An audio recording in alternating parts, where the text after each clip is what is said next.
back to my channel. Hope you're all doing well out there. And today we're gonna check on Norman Bates with Psycho 2. But before we do that, do me a favor, like, comment, and subscribe. Join me here, I greatly would appreciate that. I'm gonna do my obligatory shout out to my TeePublic page. If you were interested to check out some of my t-shirt designs, I'm going to post a link down below. Also, if you're interested in purchasing Psycho 2, I'm going to leave an Amazon affiliate link in the description as well. Doesn't cost you an extra cent, but you can get your hands on that nice Scream Factory Special Edition Blu-ray of Psycho 2. Now, on to the movie. Psycho 2 came out July 3rd of 1983, around 23 years after the original. And it's rated R. It's an hour and 53 minutes long. Had a budget of $5 million. And this actually ended up being a really nice size hit. Even outgrossed the original with $34 million. Now, they brought in Richard Franklin coming off of Road Games, which I reviewed a few weeks back. If you want to see that review, just scroll on down. And Richard Franklin was a student of Hitchcock. He loved Hitchcock's films, and it made sense to bring him in to do this film.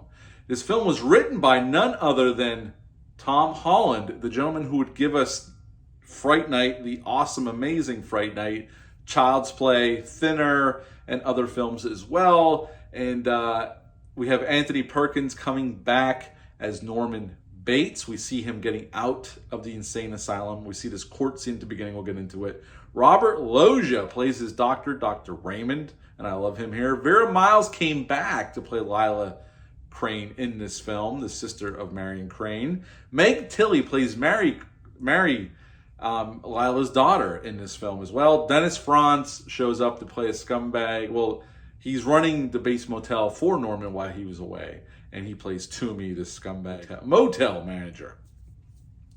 Right away in the film, we see this courtroom with Norman's there, and his doctor, and these lawyers, and this judge, and they deem Norman Bates sane to leave the asylum. He's been in there for 20-some years, and they're letting him out to go back.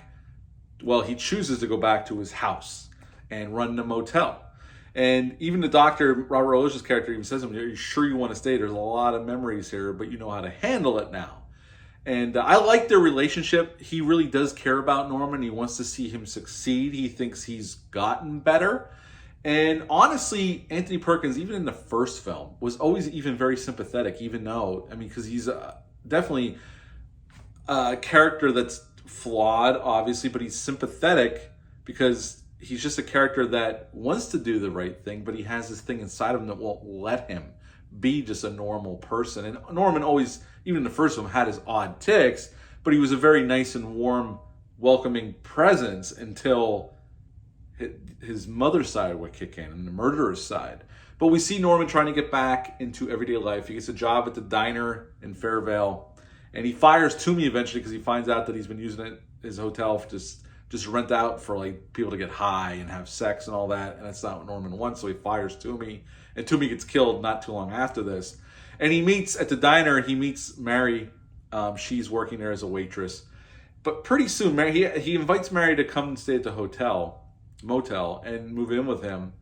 But we find out that Mary is in with her mother. Lila's trying to prove, because we even see her show up at the courtroom scene at the beginning, that she can't believe they're letting Norman Bates out, that what's the justice for their families and all the families that he's killed these folks and all this stuff. So Mary and Lila are trying to prove that Norman's still insane by messing with him, trying to drive him back to the nut house. But pretty soon Mary knows Norman's a nice guy, and he's gotten better. But pretty soon Norman starts getting these phone calls, and he hears like this woman, he keeps talking like, "Oh, hi, mother." And so we think Norman's starting to lose it. And pretty soon we find out that Lila's trying to set Norman up for murder. And we see two kids, this one boy get killed in the basement of the Bates house. So there's a mystery going on. Is Norman doing this? Somebody else doing this? Is Lila doing it, trying to frame Norman? At the end of the movie, Lila gets killed in the basement by somebody who looks dressed like Mother, but we don't see the face. We don't know if it's Norman or somebody else. And pretty soon it ends with Mary dressed as Mother over Norman with a knife because she thinks Norman killed her mother, because we see the body at the scene. And the cops come in and shoot Mary. And Mary is But the sheriff deems Mary the murderer and Lila, but for setting Norman up, and they leave Norman go. And that's when we get the twist of the film. We meet this waitress at the diner that Norman's working at called Mrs. Spool. And we only see her in a few scenes, but she's very nice to Norman. She's like a sweet old lady. She shows up at Norman's house, and he's almost expecting her.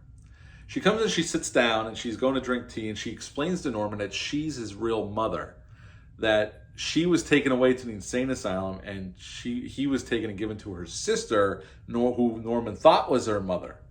And now she's back, and she's the one who killed everybody throughout the movie. And Norman just picks up the shovel that's sitting in the corner. It's a great I love this ending. He crushes the back of her head in with a shovel. She falls over, goes into convulsions, and dies. He carries her upstairs, puts her in his mother's chair, and then we see that one final shot of him outside in silhouette with the house behind him, mother in the window, and the Bates Motel sign flashing, and that's the end of the movie. Fantastic ending. And Jerry Goldsmith came in to do the score, and the score is phenomenal here. What to like about this one? Well, again, Anthony Perkins is phenomenal here as Norman Bates. Really such a sympathetic character, even though we know he's done bad things. Such a tragic character. He just wants to be a normal guy. And really, through most of this film, Norman's done nothing wrong. He does nothing wrong until the end of the film when he bashes Mrs. Spool's head in with the shovel and puts her up in the window. But Norman doesn't do anything in this film. Yes, he's a little odd and he has his quirks, but Norman's the good guy here. Through 98% of the film, he does nothing wrong. Mrs. Spool's killing people, and Lila and Mary are doing all this shit to make him think or drive him crazy again. We see Dr. Raymond get killed. They kind of recreate that of the Arbogast kill in the first film. Richard Franklin recreates that kind of with Dr. Raymond, which is I love that shot. Richard Franklin does a great job at the directing. I think the whole cast is great here. I think Meg Tilly's good here. Dennis Franz plays a great scumbag, and he always shouts whenever he's on screen, especially in Die Hard 2. He's always yelling. Same thing here in most of his performances, but he does come off as a sleazy hotel manager, and he plays it perfectly. Robert Loggia is great. Everybody's great here. Richard Franklin does a really nice job, and I commended him on his directing in Road Games, and he does a great job here. He definitely gives it that Alfred Hitchcock flavor, for sure, and he was a student of Hitchcock, so I love this story. I mean, the story that Tom Holland came up with for this film, this is a fantastic sequel. One of the best horror sequels ever made, honestly, in my opinion. This is so good. It's such a nice extension of that Alfred Hitchcock classic original film. And honestly, they weren't sure if they were going to make this film. They actually went to Hitchcock's daughter and asked permission if it was okay with her if they did it, because they wanted to respect Hitchcock.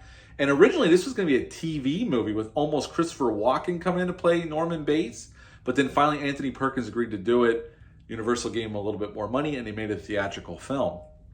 Now, at one point in the film, when Norman's having a flashback, there's a reflection of young Norman in the doorknob going into his mother's bedroom. And that reflection was none other than Anthony Perkins' son, Oz Perkins.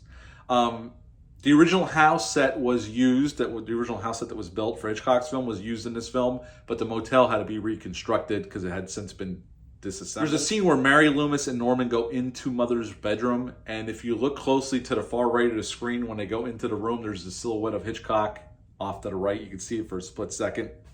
This film was shot in 32 days. And actually, doing a little research, Meg Tilly did not get along with Anthony Perkins or Richard Franklin. She actually did not attend the premiere of this film. So she did not enjoy her time on this film. I don't know why, but they just did not get along, and she didn't go to the premiere.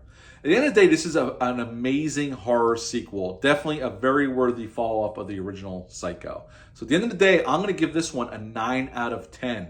9 out of 10 for Psycho 2. What are your thoughts on this film? Leave a comment down below. Let me know. Hit the thumbs up. Hit the subscribe button. Share this video. I greatly would appreciate that. I'll be back soon with a review for Psycho 3. But until then, bye.